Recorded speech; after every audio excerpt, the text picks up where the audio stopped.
Maintenant, il est dit, je vais lire dans Exode chapitre 14, verset 13 à 14, pour vous démontrer que quand on dit que Moïse est allé massacrer les enfants, il allait faire ceci là, ça ne pouvait pas venir de Dieu. C'est la plus mensongère des scribes. C'est les gens qui ont modifié les Écritures, ils ont fait passer les actions en croyant que ça venait de Dieu. Mais, voilà, on va toujours parler de Moïse ici, mais pour vous montrer que ce que Moïse, c'est-à-dire, voilà comment Dieu, lui, il agit quand il y a des gens qui veulent vous faire la guerre. Exode chapitre, il ne va pas vous envoyer, vous, aller faire la guerre, non. Exode chapitre 14, verset 13 à 14. Moïse répondit au peuple, parce que là, selon la Bible, ils ont quitté l'Égypte, ils sont venus devant la mer Rouge, et les Égyptiens sont revenus avec des chars. Et vous savez qu'ils étaient des guerriers, ils étaient puissants. Ils sont revenus avec des chars, selon la Torah. Et les enfants d'Israël, ils étaient nombreux aussi. Il y avait des vieux, des enfants, tout ça là, des vieillards. Il y avait des bœufs, il y avait des animaux, bref. C'était tout un peuple. Et ils étaient aussi fatigués. Il n'y avait pas tellement de guerriers avec eux. Ils ont vu les Égyptiens arriver, ils ont eu peur, ils ont eu peur. Ils ont commencé à ressentir l'angoisse, la terreur. Et Satan, les mondes occultes, étaient avec les yeux braqués, et ils regardaient, ils étaient contents. Et les anges du Tout-Puissant avaient les yeux braqués aussi. Ils regardaient ce qui allait se passer dans les annales de la création. Mais il y avait un homme là, qui représentait le peuple, connu dans les versions Moïse.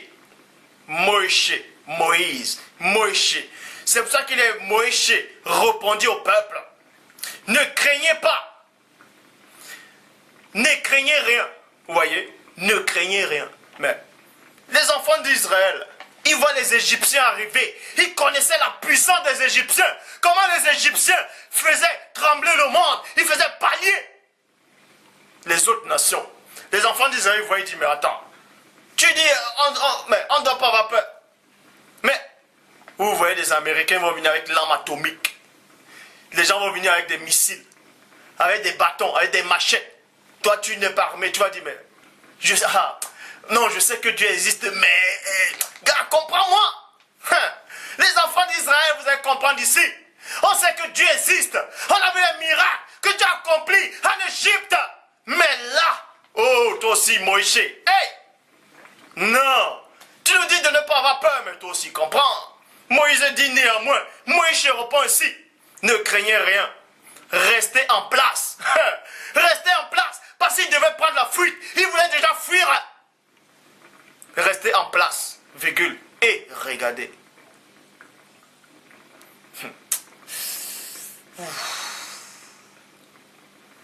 Restez en place et regardez la délivrance que l'Éternel, le Père Tout-Puissant, va vous accorder en ce jour.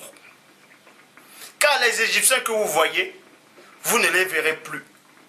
Les Égyptiens que vous voyez aujourd'hui, vous ne les verrez plus jamais. L'Éternel combattra pour vous. Et vous gardez le silence. Point. L'Éternel combattra pour vous et vous gardez le silence. Ça veut dire quoi? Pourquoi donc Moïse? Donc, vous allez voir une contradiction. Pourquoi donc, dans d'autres passages, on dit les enfants d'Israël allaient massacrer les os sur les tranchants de l'épée. Mais pourquoi Dieu ne pouvait pas les défendre comme il a défendu ici là? Hein? Tous ceux qui sont avec Dieu, c'est Dieu qui va les défendre.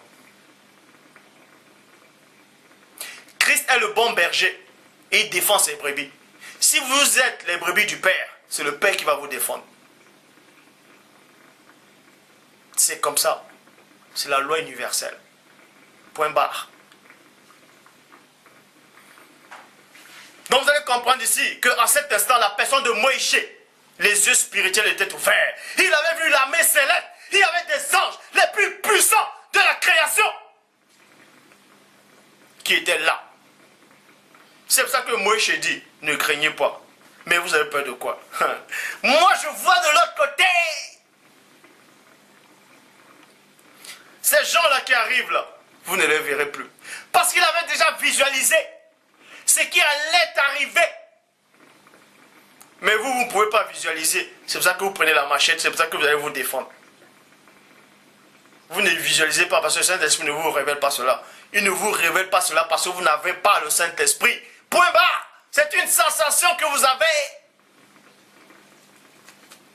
Maintenant, je repars dans 2 Rois, chapitre 6, au verset 15 à 18 qui dit: Le serviteur de l'homme de Dieu se leva de bon matin et il sortit, et voici une troupe entourait la ville avec des chevaux et des chars.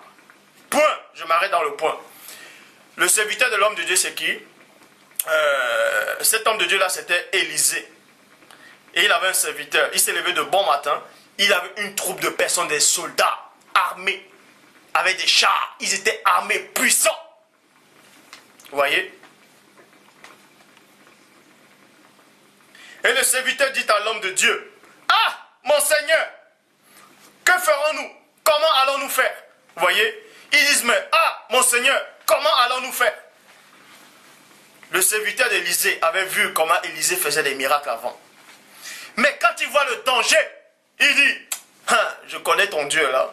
Mais là, regarde comment ils sont armés. Regarde les mollets qu'ils ont.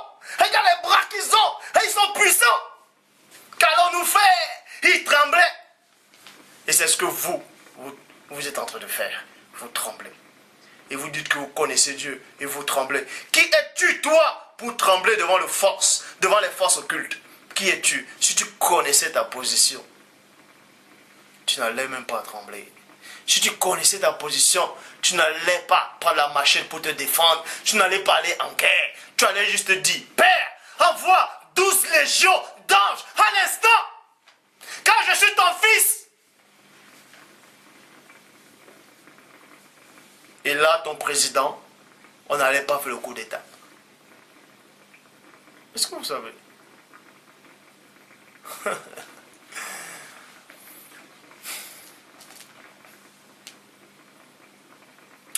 Il répondit: Ne crains point.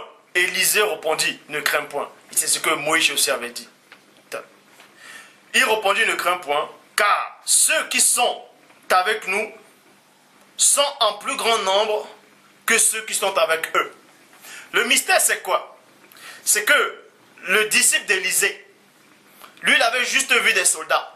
Mais Élisée, lui, il avait vu les soldats et ceux qui sont avec des soldats, c'est-à-dire le monde occulte. Et il a encore vu tous ceux qui étaient avec eux, l'armée céleste. Vous voyez? C'est pour ça qu'il a dit: Élisée, c'est-à-dire, ne crains point, car ceux qui sont avec nous sont en plus grand nombre que ceux qui sont avec eux. Élisée pria et dit: Éternel, ouvre ses yeux pour qu'il voie. Et l'Éternel ouvrit les yeux du serviteur, et il vit la montagne pleine de chevaux et de chars de feu autour d'Élisée. Autour d'Élisée, l'ange de l'Éternel campe autour de ceux qui le craignent. Alors vous me racontez quoi? Que vous allez vous lever pour aller vous défendre votre pays, alors que l'armée céleste autour de vous, vous venez. Cela prouve même encore que vous n'avez aucune notion de la parole. Vous n'avez aucune notion, vous n'avez même pas de base. Vous n'êtes même pas des embryons spirituels. Vous êtes des fœtus. Même les fœtus, même encore un grand honneur de vous appeler ainsi.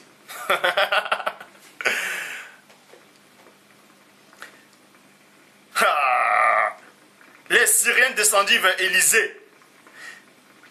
Il s'adressa alors la parole. Vous voyez? Il adressa alors cette prière à l'Éternel. Daigne frapper d'aveuglement cette nation. Et l'Éternel les frappa d'aveuglement selon la parole d'Élisée. Selon la parole d'Élisée. Donc, si Élisée là voulait que les anges frappent tous ces gens, ils meurent sur le coup, ça allait arriver. Et ça n'allait pas être mal, puisque les anges ont le droit de vous frapper. Parce qu'ils ne sont pas dans votre condition. C'est l'homme qui n'a pas le droit de verser le sang d'un homme. Donc, vous montre ici qu'un véritable enfant de Dieu ne doit pas aller en guerre. Ne doit même pas faire la politique. Ne doit pas aller en guerre. Tu n'as pas besoin d'aller en guerre. Tu n'as pas besoin de prendre l'armée pour défendre ton pays. Parce que si Dieu, puisque Christ dit: Mon royaume n'est pas de ce monde. Alors pourquoi tu vas défendre un autre royaume? Pourquoi tu prends les armes de la terre, tu vas défendre un autre royaume? Si tu es le royaume, si tu viens du royaume du Père, Mais pourquoi tu vas défendre le royaume de la terre? C'est pas ton royaume. Puisque Christ dit quoi? Celui qui n'est pas avec moi est contre moi. Donc, et il dit encore, mon royaume n'est pas de ce monde. Donc, si le royaume de Christ n'est pas de ce monde, et que tu es avec Christ, ton royaume aussi n'est pas de ce monde, ne vois pas pourquoi tu vas prendre des armes pour aller combattre, défendre, soi-disant, le pays où tu habites. Alors que si tu es un véritable fils de Dieu, les anges sont là pour ça. Je dis bien, les anges sont là pour ça. Cela prouve encore que vous n'avez aucune notion des Écritures. Dieu permet que vous soyez là, que vous faites des vidéos contre moi pour bien justifier son serviteur et pour mieux vous humilier, pour montrer encore à l'humanité que celui qui vous envoie là n'a aucune connaissance.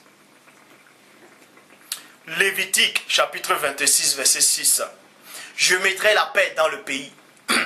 Dieu dit, je mettrai la paix dans le pays, virgule, et personne ne troublera votre sommeil. Je ferai disparaître du pays des bêtes féroces et l'épée ne passera point dans votre pays. Donc, et l'épée, ça symbolise quoi? La guerre ne passera point dans votre pays. Ça, c'est ce que Dieu dit. Il s'adresse à qui? À ceux qui le connaissent, à ceux qui marchent véritablement avec lui, à ceux qui ont été affranchis du monde occulte, à ceux qui ont été affranchis des hérésies de la dîme, des hérésies de la Trinité, des hérésies de la théophanie, la christophanie, de l'an de l'éternel, tout ça, de tous ces barlivènes en fait.